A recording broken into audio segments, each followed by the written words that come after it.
प्रणाम। आप देख रहे हैं सहारा समय, मेरे यानी नवजोत सूदन के साथ।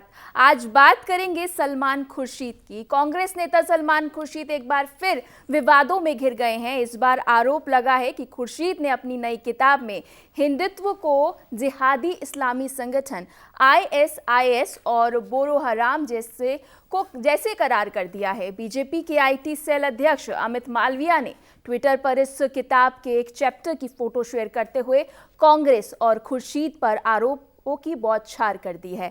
बताया गया कि इस मामले में खुर्शीद के खिलाफ दिल्ली पुलिस से शिकायत भी की गई है। अमित मालविया ने अपने ट्वीट में लिखा कि आखिर हम ऐसे व्यक्ति से और क्या उम्मीद कर सकते हैं जिसकी पार्टी ने भगवा आतंकवाद शब्द को गढ़ा है ताकि उसकी तुलना इस्लामिक जिहाद से की जा सके और मुस्लिमों के वोट लिए जा सके।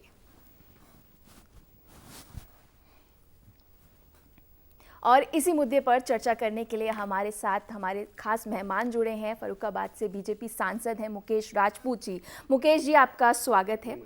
मुकेश जी, जिस तरह से बीजेपी को लेकर बाकी पार्टी अगर उत्तर प्रदेश में कहा जाए तो घेरने की कोशिश कर रही है, और इस तैयारी में आप देखिए कि सलमान खुर्शीद की एक किताब आती है, किताब का टाइमिंग पर सवाल उठते हैं, और किताब का जो कंटेंट है अमित मालविया जी ने वो ट्वीट कर वो जानकारी दी है। किस तरह से हिंदुत्व को ऐसी संगठनों के साथ कंपेयर किया जा रहा है, क्या कुछ इरादा है इनका? मैं आपको बता दूं कि जो सलमान खुर्शीद साहब द्वारा जो अपनी किताब लिखी गई द सनराइज ओवर अयोध्या, ये किताब सही माने में उन्होंने जो दिखाया है कि इस्लामिक आतंकवाद जो है और बोरो हराम जैसे इस्लामिक जो आतंकवाद हैं संगठन है, उनकी तुलना एक हिंदुत्व से की है। सही माने में इस देश में, भारत पूरे देश में हिंदुत्व जो है वो हिंदुत्व एक संस्कृत का नाम है, क्योंकि हिंदू किस पद्धति से हिंदुस्तान में किस जीवन यापन किस तरह से कर रहा है, एक हमारी एक संस्कृत है हिंदुत्व। उसको एक आतंकी संगठन से तुलना की है। इसकी जितनी भी निंदा की जाए वो कम है। और सही माने में देखा जाए सलमान खुर्शीद साहब कांग्रेस में भी हंसिए पर हैं, तो हंसिए पर होने के कारण कैसे चर्चा में आए, और इस चुनाव में जो मुस्लिम वोट कांग्रेस से खिसक रहा है उसका ध्रुवीकरण वो अपने में कांग्रेस की तरफ कैसे ध्रुवीकरण करें, तो इसलिए उनने इस तरह का जो किताब है चुनाव से पहले ही उन्होंने जो लिखी है और वो ओपन की है।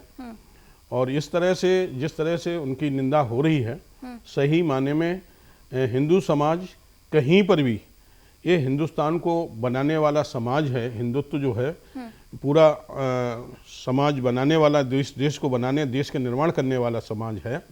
आप देख रहे होंगे जितने भी इस्लामिक संगठन हुए, इस्लामिक संगठन जो आतंकवादी जो गतिविधियां जो करते हैं, चाहे वो इस्लामिक स्टेट हो, चाहे अलकायदा का हो, चाहे तालिबान हो, या बोरो हराम करके एक संगठन है, ये जो संगठन है इन्होंने जहाँ जहाँ रहे वहाँ उस देश को तबाह किया, चाहे वो अफगानिस्तान हो और चाहे वो सीरिया हो और चाहे इराक हो और चाहे सूडान हो।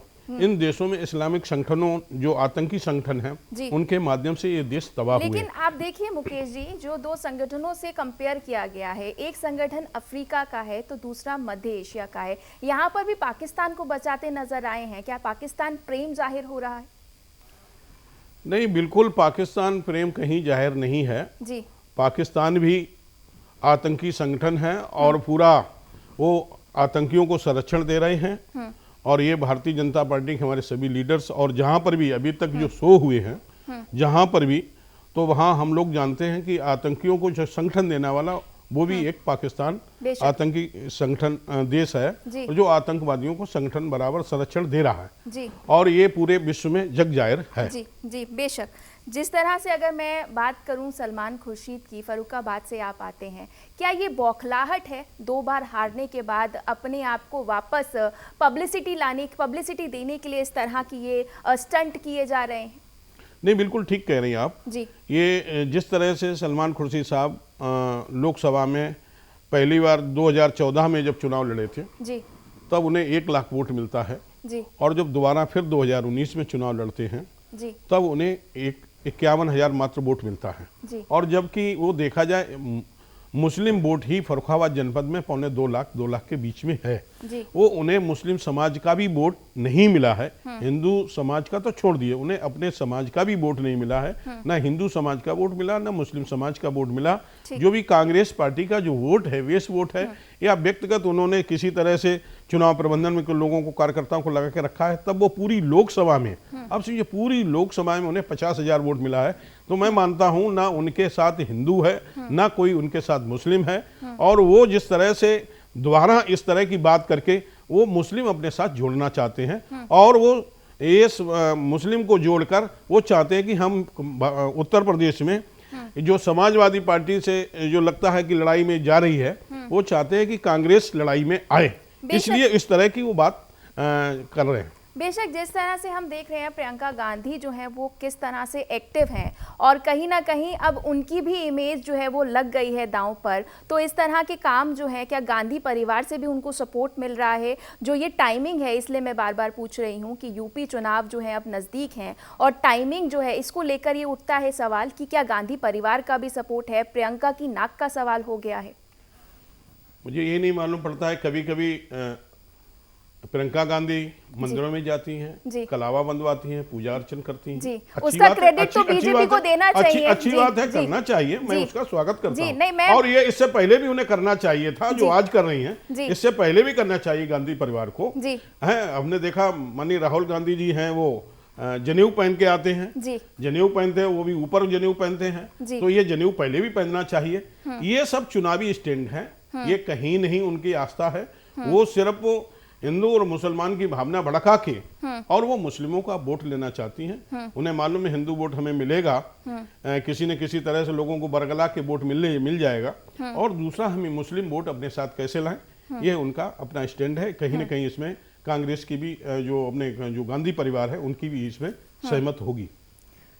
बेशक जिस तरह से आपने जिक्र किया, तो मैं उसका क्रेडिट तो बीजेपी को बेशक दूंगी कि अब जो है तो प्रचार करने का तरीका जो है वो बदल गया है। अब हर नेता जो है वो मंदिर जाता नजर आ रहा है। लेकिन इस बीच जब आप हिंदू मुस्लिम का जिक्र करते हैं तो आपसे ये भी समझना चाहूँगी कि आप पर ये आरोप लगाया जाता है कि हिंदू मुस्लिम जो है आपकी एक स्ट्रेटेजी रहती है, तो कहीं ना बैठे बिठाए आपको एक मुद्दा मिल गया है। नहीं, बिल्कुल जी, इसमें ये मुद्दा हमें उन्होंने कांग्रेस ने ही दिया है जी, सलमान खुर्शीद साहब ने दिया है जी, और उन्होंने ये जो मुद्दा दिया है इससे पूरे देश के, उत्तर प्रदेश नहीं पूरे देश के हिंदू समाज की भावनाओं को ठेस पहुंचा है। और आगे आने वाले चुनाव में फर्रुखाबाद जनपद से लेकर उत्तर प्रदेश से लेकर पूरे देश के हिंदू समाज इसका कड़ा जवाब देगा, और आने वाले चुनाव में कांग्रेस और सलमान खुर्शीद साहब की पूरी जमानत जब्त करने का पूरा बंदोबस्त करेगा। जी बेशक, लेकिन आपसे मैं ये भी समझना चाहूँगी कि उत्तर प्रदेश की योगी सरकार जिस तरह से काम कर रही थी, पुलिस प्रशासन को लेकर जिस तरह से वाहवाही हो रही थी, लेकिन बीते 6 महीनों में ऐसा क्या हो गया है कि पुलिस प्रशासन का काम करने का तरीका, एक के बाद एक ऐसे केसेस आ रहे हैं चुनाव के आसपास आते हुए, तो ये सवाल उठा रहे हैं कि क्या अब कंट्रोल खो रहा है उत्तर प्रदेश से? देखिए, जब अच्छा काम होता है तो अच्छे काम में कहीं ना कहीं थोड़ी बहुत कमी भी आ जाती है, मेरा अपना मानना है व्यक्तिगत। अब कहीं अधिकारी से कोई गलती हुई हो या किसी तरह से अन्य कहीं पर भी कोई दुर्घटना हुई है, योगी सरकार निष्पक्ष उसकी जांच कराई और दोषियों के खिलाफ में कार्रवाई की है, चाहे वहां पर हमारे अधिकारी क्यों ना हो या कोई भी आम आदमी क्यों ना हो, उसके खिलाफ में कड़ी से कड़ी कार्रवाई करने का काम किया है। और आगे भी योगी सरकार जो अभी घटना या दुर्घटना घटी है उन पर भी जांच होगी, निष्पक्ष जांच होगी, और जांच होने के बाद जो भी अधिकारी या जो भी आम आदमी जो भी उसमें दोषी पाया जाएगा उसके खिलाफ में कार्रवाई होगी, चाहे वो अपराधी कितना भी शक्तिशाली क्यों ना हो। जी, कहीं ना कहीं आज जब गृह मंत्री अमित शाह पहुंचे हैं उत्तर प्रदेश, और अमित शाह की मैं ये बात कहूंगी, गृह मंत्री जब पहुंचते हैं उनकी एक ये यूनिक पर्सनालिटी है कि वो कार्यकर्ताओं से डायरेक्ट कांटेक्ट करते हैं, एक ऊर्जा भरने का काम करते हैं। और अब यही कारण है कि बौखलाहट भी नज़र आ रही है विपक्ष में, तो कोई जिस तरह से हिंदुत्व की बात करता है तो कोई जिन्ना की बात करता है, और आप जो बात करते हैं वो 300 पार की करते हैं। क्या कुछ रणनीति रहेगी? अमित शाह जो आज पहुंचे हैं बनारस में, चुनावी बुगुल जो है वो फूंक दिया गया है। बिल्कुल सही कह रहे हैं आप कि एक तो सलमान खुर्शीद साहब जिस तरह से अपना किताब जो लिखते हैं, किताब के माध्यम से हिंदू मुसलमान को अलग करने का काम करने का काम कर रहे हैं, उसी तरह से अखिलेश यादव जी भी जी मैं देख रहा हूं कि उन्होंने भी अभी जिन्ना की तुलना सरदार वल्लभ भाई पटेल से की जी। और कहाँ वो लौह पुरुष जिन्होंने एक राष्ट्र को एक करने के लिए जी उन्होंने 556 रियासतों को एक करने का काम किया था जी। और उनकी तुलना जिन्ना के लिए जिन्होंने देश को तोड़ने का काम किया उनसे तुलना की। इसकी पूरे देश में इस बात का भी लोगों में आक्रोश है, कहाँ एक देश को तोड़ने वाला और कहाँ एक राष्ट्र को एक करने वाले की तुलना बराबर से की जा रही है। और ये चुनावी स्टैंड है। माननीय अमित शाह जी आज बनारस पहुंचे हैं जी। और बनारस में जाने पर वो कार्यकर्ताओं को जो भी है राष्ट्र प्रेम, राष्ट्र से संबंधित या पार्टी से संबंधित पार्टी कैसे आगे हमारी सत्ता में पहुंचेगी इसका मंत्र देंगे और कार्यकर्ता वो मंत्र लेके निचले स्तर पर जाएंगे, गांव-गांव जाएंगे और बूथ तक जाएंगे और पार्टी को मजबूत करेंगे। और जो 2022 में जो चुनाव है विधानसभा का, मुझे मालूम है कि पहले से भी कुछ सीटें ज्यादा आएंगी। मुझे तो जो 300 पार का नारा है उस पर अभी बीजेपी कायम है और उम्मीद है, क्योंकि कहीं ना कहीं जब हम किसान आंदोलन का मैं जिक्र करना चाहूंगी, इस बीच जब आपने गांव-गांव का जिक्र किया तो जो जिस तरह से संयुक्त मोर्चा जो है वो कह रहा है कि वो गांव-गांव जाएगा और लोगों को समझाएगा कि बीजेपी के खिलाफ आप वोट कीजिए, बंगाल का वो एग्जाम्पल देता है, क्या इसका फर्क नजर आपको आता है कि इसका असर जो है वो चुनाव पर, आने वाले चुनाव पर पड़ता दिख रहा है आपको? देखिए, जो किसान आंदोलन किसान लीडर्स कुछ कर रहे हैं वो कांग्रेस और कांग्रेस के सहयोगी दलों के सहयोग से जो गुमराह किए गए हैं वो किसान आंदोलन कर रहे हैं। मैं इसमें एक बात कहना चाहूँगा कि जो हमारे 3 बिल पास किए गए, इन तीनों बिलों को पास हुए लगभग 2 सालें होने जा रही। कहीं पर भी हिंदुस्तान के किसी भी किसान को एक भी बिल से कोई नुकसान हुआ हो तो मैं अपने कांग्रेस के लीडरों से कहूँगा, जो कांग्रेस के जो नेता हैं बनते हैं अपने को, वो हमें बताएं आके कि हमारे ये कांग्रेस ये बिल से, किसान बिल से एक इस किसान का नुकसान हुआ है, मैं उस दिन राजनीति से संन्यास ले लूंगा। मैं इस मंच के माध्यम से उनसे आह्वान करना चाहता हूं, वो इस चीज से बताएं कि किस इस तीनों बिलों में से किस किसान को हिंदुस्तान में 2 साल में किसी का एक नुकसान हुआ। ये सिर्फ किसानों को गुमराह करने का काम किया जा रहा है किसान नेताओं के द्वारा, और वो कहीं न कहीं कांग्रेस और कांग्रेस के सहयोगी दलों के संपर्क में है। इसलिए वो चाहते हैं जो कांग्रेस और कांग्रेस के सहयोगी दल अपनी जो राजनीतिक जो जमीन थी वो खो चुके थे, वो जमीन को वापस लाने के लिए किसानों को गुमराह करके किसान आंदोलन चलाया जा रहा है। और देश के सभी किसानों को, विशेष करके मैं बताऊं जिस क्षेत्र में मैं रहता हूं मध्य उत्तर प्रदेश में, तो वहां पर किसी किसान, चाहे पूर्वी हो, चाहे मध्य में हो, चाहे पश्चिम हो, पश्चिम में कुछ लोग हो सकते हैं जो किसान लीडर जो हैं हमारे राकेश टिकैत जी, उनके आसपास के कुछ क्षेत्रों में कुछ लोग गुमराह हुए हों। मुझे लगता है चुनाव आने तक वो भी सब ठीक होंगे और भारतीय जनता पार्टी पहले से ज्यादा विधानसभा में चुनाव सीटें जीतेगी, ऐसी मुझे आशा है। जी, तो आप हमारे साथ जुड़े, बेबाकी से हर सवाल का आपने जवाब दिया, आपने हमारे लिए समय निकाला, शुक्रिया मुकेश राजपूत जी।